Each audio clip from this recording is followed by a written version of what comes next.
I've never had that before.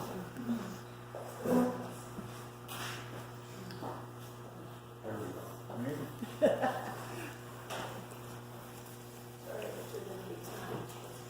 Yeah, I think we're gonna be tired. Well, you may have to look at that. Press any other button. Said.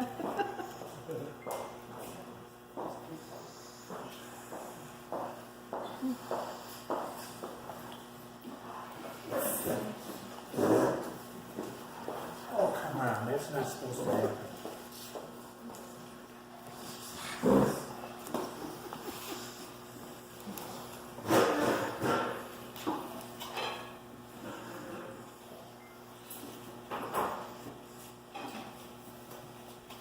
I'm sorry. I surprised him by being ready. Well, I may just have to, can you folks still see it in the back? Okay.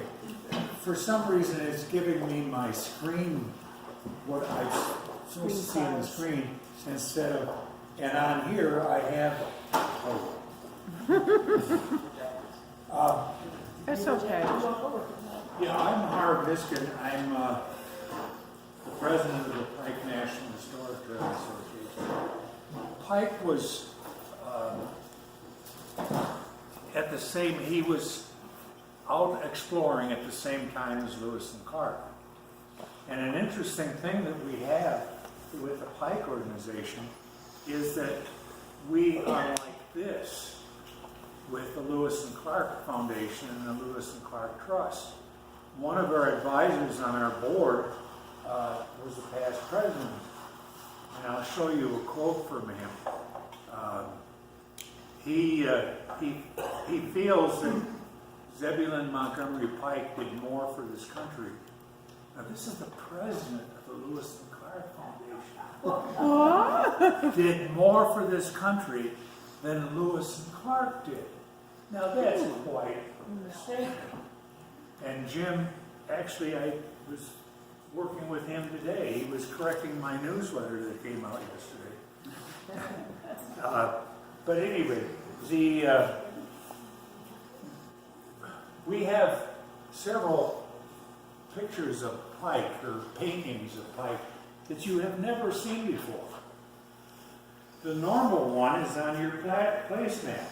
This is the one that, if you Google, you'll find Zebulon Montgomery Pike's picture here, like this. Of course, you would expect that of an association that has to do with Pike. He was born in 1779. His father, Zebulon Pike, not Zebulon Montgomery, Zebulon Pike, fought with George Washington. He was born in New Jersey, and he died a general in the War of 1812 in Toronto. One of only two American generals to win a battle on British soil, what is now Canada. Now let me see what happens.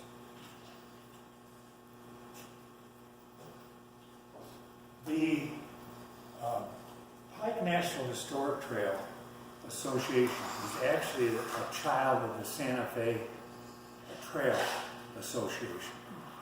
When they were celebrating the bicentennial of Pike, which would have been 2006, I was at their Trinidad meeting basically to see if I couldn't get a committee formed for safety reasons on the American Discovery Trail, because one of their members had gotten hit by a semi on US 56. US 50. You know, in Kansas, US 50 and US 56 had these wide shoulders, and this semi came over and hit Bonita. But so I was concerned about that because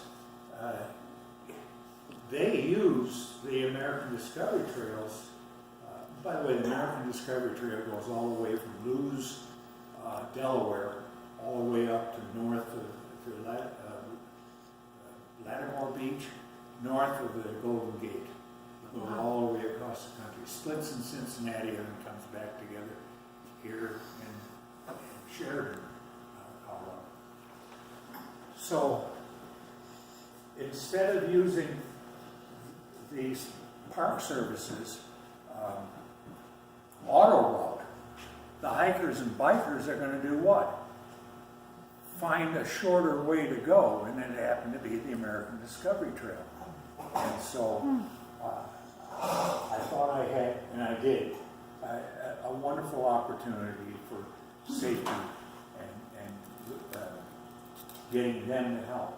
But what happened was they were finished with the bicentennial in 2007.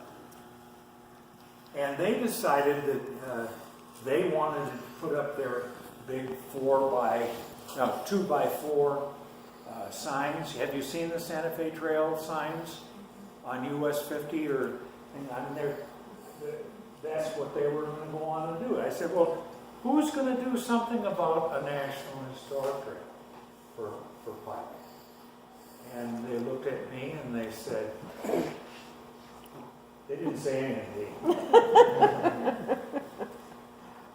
Anyhow, now since that time, 2007, we've built the organization. You wouldn't believe some of the names we have on our board. But we also, this is the southwest portion of the expedition. That's the one that they were celebrating the bicentennial for. But the expedition before that was up the Mississippi River to tell the British, you better mind your P's and Q's. They weren't paying their tariff. You see, Lewis and Clark was sent up at the center of the 1803 Louisiana Purchase. Livingston and Madison bought it basically in France from Napoleon.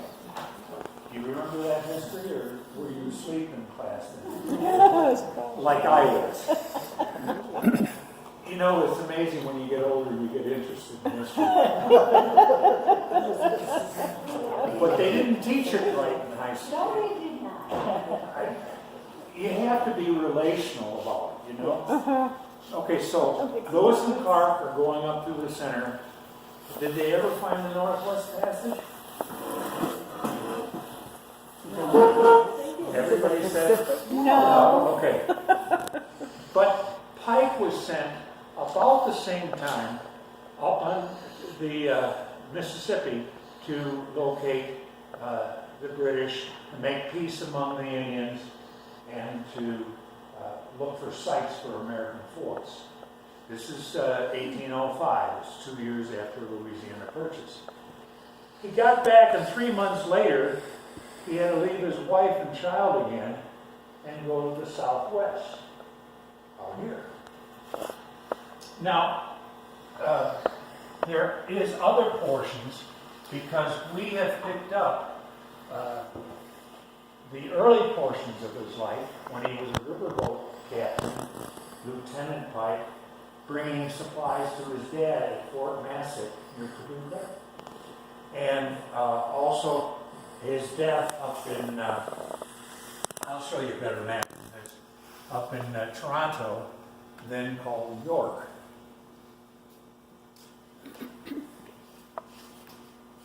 Our organization has 34 individuals on the board, 16 from the 22 states that Pike was in his lifetime,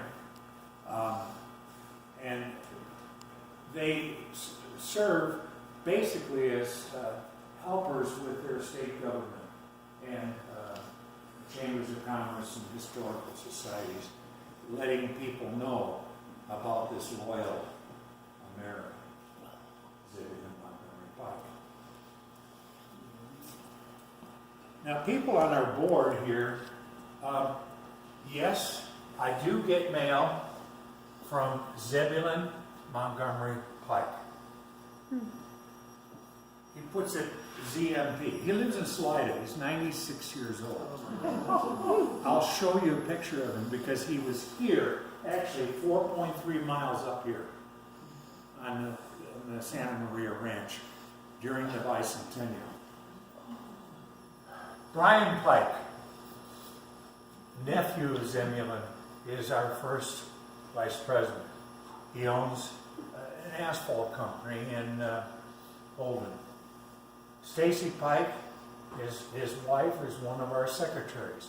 How many of you know Dorothy Urban by chance? Would any of you know? She's from Westcliff, and she's our other secretary. Dr. Reverend Roy Pike is president of the Pike Family Association. So you see, we early on, you got associations, got people who knew what they were talking about and who were interested in making sure that we got a trail dedicated to their relative. How many of you know the name Mike Bandera?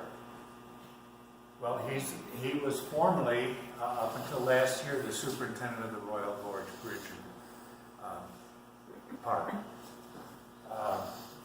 Jim Mallory is one of our advisors. He's the guy from the Lewis and Clark Foundation and now Trust that said that Pike did more for this country. How many of you were here when Dee Brown was president of your organization and Rex Rideout gave a musical presentation? He's on our board. And then, well, how about Linda Balo? How many of you folks know Linda? Linda is on our board.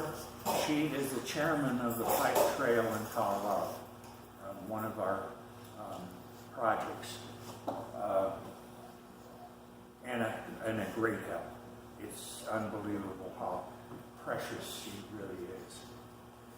And then there's 27 other people spread out all over the country, in Pike states and not in Pike state.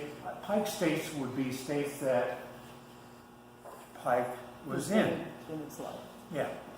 Now, he was probably in more states than that, but we don't have evidence. See, I like to source things. I like to find sources for things. Not only do I look at the lay of the land and said, hey, Pike could not have gone from Santa Maria Ranch over here. What is it, Rhinedecker Ridge? Rhinedecker Ridge. When he went over, what's the hill right next to 9? Red Hill. Red Hill. Okay, he had to go through there. He would not have gone where the South Platte crosses under 9. He would have been further back this way. You look at the lay of the land. Okay, now when you get on the other side, over by 9, what do you see? A big hill, right? So he had to go around, kind of on the west side of 9, and then on the north side of 24 through Ontario Reservoir, and then down Trout Creek.